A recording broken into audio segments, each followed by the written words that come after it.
Հայաստանում կոռուպցիայի դեմ պայքարում առաջընթաց չի գրանցվել, հասարակական վստահությունն էլ առանցքային պետական ինստիտուտների նկատմամբ շարունակում է ցածր մնալ։ Այս մասին արձանագրում է Transparency International հակակոռուպցիոն կենտրոնը։ Այսօր ամենամեծ վտանգը միայն կոռուպցիայի ծավալը չէ, այլ այն, որ հասարակությունը գրեթե չի տեսնում դրա դեմ իրական եւ հետեւողական պայքար։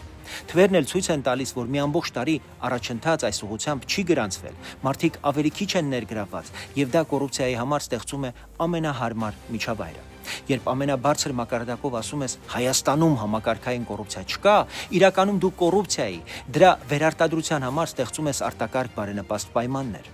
Կոռուպցիան պետական դավաճանություն է։ Կողքից գրպանը դրված ամեն մի լուման, ամեն մի հովանավորչական որոշումը թույլատրում է մեր բանակը, դատական համակարգը,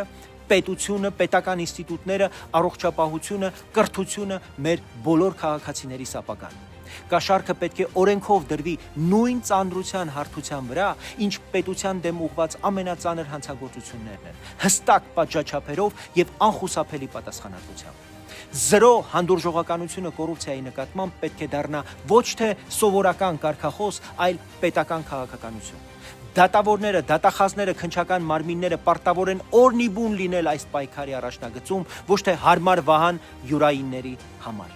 Եթե ուզում ենք ուժեղ եւ ինքնիշխան Հայաստան, պետք է կառուցենք պետություն, որտեղ որևէ պաշտոն, կապ կամ կուսակցական պատկանելություն չի պաշտպանում կոռուպցիոն հանցագործությունից եւ որտեղ քաղաքացին տեսնում է, որ օրենքը իրականում գործում է բոլորի, անխտիր բոլորի համար։